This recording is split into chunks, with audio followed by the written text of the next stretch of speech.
श्रीमन्नारायण भगवान की जय। हमारी भारतीय संस्कृति में नित्य कोई न कोई व्रत पूजन होता रहता है। उन्हीं व्रतों की श्रृंखला में कार्तिक शुक्ल चतुर्थी के दिन करक चतुर्थी बहुत ही पवित्र और बहुत सुंदर व्रत किया जाता है। शास्त्रों में इसको करक चतुर्थी कहा गया है और जनश्रुति में करवा चौथ। करवा चौथ के दिन माता बहनों का उत्साह देखने के योग्य होता है। बड़े उमंग और उत्साह और समर्पण की भावना के साथ यह व्रत किया जाता है।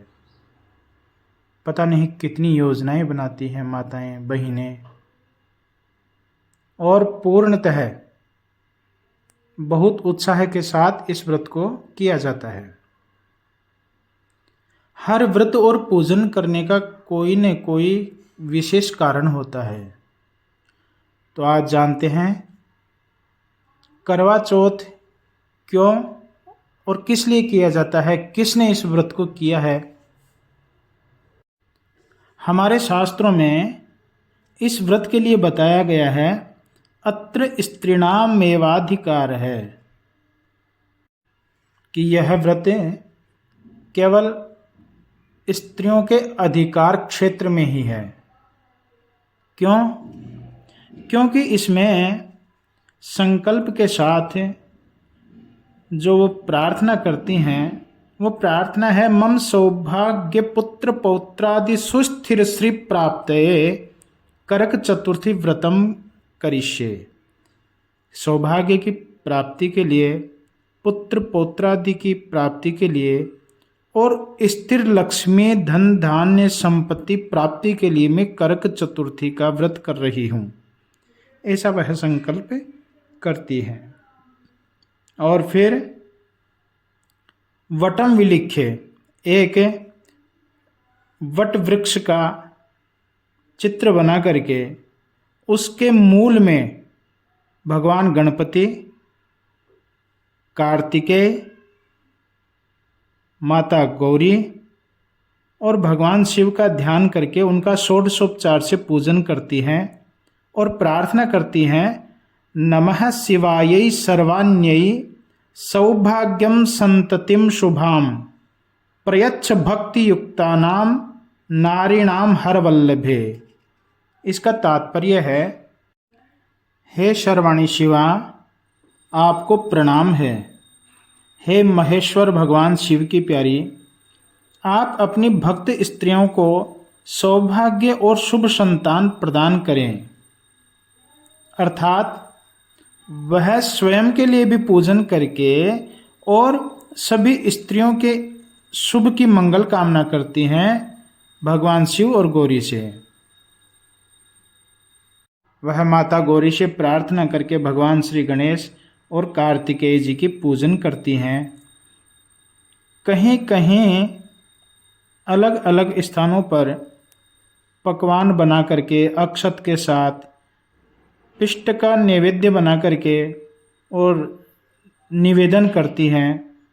अलग अलग स्त्रियों में भी यह प्रदान किया जाता है, उनको दिया जाता है। अलग अलग जगह की अलग अलग परंपराएं हैं। और इसके बाद में चंद्रोदय होने पर चंद्रमा को अर्घ्य दे करके, प्रार्थना करके, कथा सुन करके और फिर सभी माता बहनें भोजन करती हैं। इस व्रत और कथा का जो वर्णन आया है वो हमारे वामन पुराण में बहुत ही सुंदर प्रकार से बताया गया है, जिसमें मानधाता महाराज कहते हैं कि जब अर्जुन इंद्रकील पर्वत पर तप करने के लिए चले गए तो उस समय द्रौपदी को बहुत ही चिंता हुई। और जब द्रौपदी चिंता करती है तो वो भगवान श्री कृष्ण को याद करती है। जब भगवान कृष्ण को याद किया और कृष्ण उनके पास में पहुंच जाते हैं तो प्रणाम करके और वो कहती हैं कि हे भगवान कृष्ण, अर्जुन दिव्यास्त्र की खोज में और बहुत ही बड़ी तपस्या के लिए इंद्रकील पर्वत पर चले गए हैं। हे कृष्ण, मुझे ऐसा मार्ग बताइए, ऐसा पूजन बताइए या व्रत बताइए जिससे उनको सुगमता से और सरलता से सफलता प्राप्त हो, चाहे मुझे कुछ भी करना पड़े।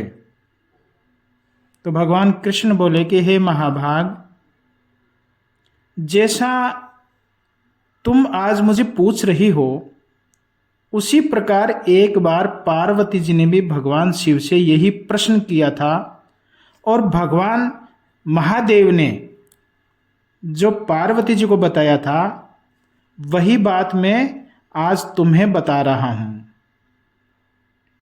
माता पार्वती ने भी भगवान शिव से करक चतुर्थी का महात्म्य और व्रत करने की विधि पूछी थी, सो आप सुनो। भगवान शिव पार्वती जी के प्रश्न का उत्तर देते हुए कहते हैं कि हे पार्वती, एक बार ऐसा नगर जिसमें निरंतर वेद ध्वनि होती है और नित्य स्त्रियां अपने पुरुषों के दर्शन करके और उनके आयु के लिए, उनकी प्रसन्नता के लिए भगवान से प्रार्थना करती हैं, ऐसा एक नगर है। वहाँ वेद शर्मा नामक एक ब्राह्मण है और उनकी स्त्री का नाम लीलावती है। उन दोनों का दाम्पत्य जीवन बहुत सुंदर चल रहा होता है। उनके एक परम तेजस्वी पुत्री जिसका नाम वीरावती होता है, और उनके पुत्र भी सुसंस्कार वाले होते हैं। जब कन्या बड़ी हो गई तो अपने बंधु बांधवों के साथ वीरावती कन्या का विवाह एक सुंदर युवक के साथ शुभ समय में कर दिया गया। उसी समय विवाह के पश्चात वीरावती ने अपनी भाभियों के साथ में गौरी व्रत किया। गौरी व्रत करने के बाद में जब कार्तिक शुक्ल चतुर्थी आई, उस समय वीरावती और उसकी भाभियों ने मिलकर के सायंकाल के समय वट वृक्ष के मूल में भगवान महेश्वर, गणेश, कार्तिकेय और गौरी इनका चित्र बना करके, उनका नाम वर्णन करके गंध, अक्षत, पुष्प इत्यादि से पूजन किया और प्रार्थना की, हे शर्वाणी, हे शिवा, भगवान शिव के साथ, गणेश के साथ, कार्तिकेय के साथ आपको प्रणाम है। सौभाग्य और अच्छी संतति उन स्त्रियों को दो जो आपकी पूजन करती हैं, भगवान हर की प्यारी हैं, भक्तिमती हैं। इस प्रकार उन्होंने पूजन किया और फिर धूप, दीप और पुष्प अक्षतों से अलग अलग पूजन करके, पकवान, अक्षत इत्यादि दीपक लगा करके और करवे उनकी पूजन करके उन्होंने उनका दान किया। और चंद्रमा को जब अर्घ देने का समय आया तो प्रतीक्षा में बैठी हुई बहुत समय व्यतीत हो गया। वीरावती का स्वास्थ्य बड़ा खराब हो गया, तो अपनी बहन से प्रेम करने वाले उन भाइयों ने एक चंद्र का आकार बना करके मशाल प्रज्वलित करी और दूर जा करके उनको चंद्र का नाम लेकर के दर्शन करवा दिया और व्रत खुलवा दिया। वस्तुतः व्रत खुला नहीं था, लेकिन व्रत भंग हो गया था और बिना चंद्रमा को अर्घ दिए ही भोजन कर लिया गया। इसके कारण से कुछ दिनों के बाद में वह वीरावती वैधव्य को प्राप्त हो गई, किंतु उसको अपने पतिव्रत धर्म पर और अपनी तपस्या पर पूर्णतः विश्वास था। इसलिए उसने तुरंत भगवान शिव की आराधना करी और तपस्या करने लग गई।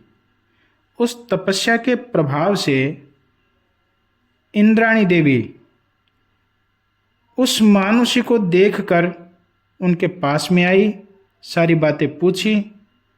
वीरावती ने बड़ी नम्रता के साथ सारी बातें बता दी। तो मां सची देवी ने कहा कि हे वीरावती,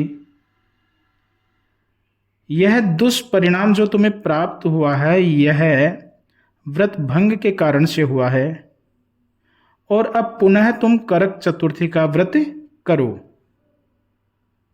और इससे तुम्हें सौभाग्य की प्राप्ति निश्चित रूप से होगी। इसके बाद में वीरावती ने करक चतुर्थी का व्रत किया और चंद्रदेव को अर्घ्य दे करके अपने सौभाग्य की प्रार्थना करी। उस व्रत के प्रभाव से इंद्राणी ने उन्हें आशीर्वाद दे करके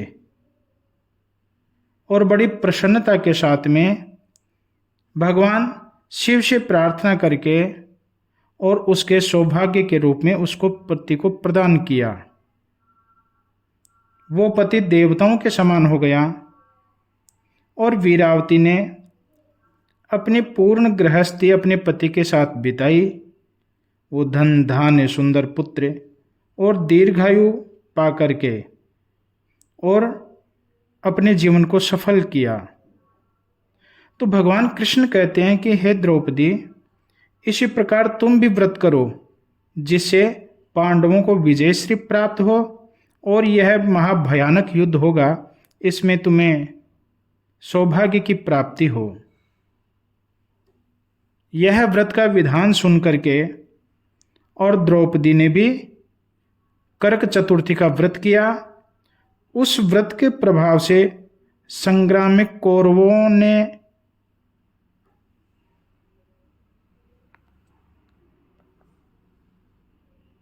छल कपट इत्यादि के साथ युद्ध करके भी और कौरव पराजित हुए, पांडवों को विजयश्री प्राप्त हुई।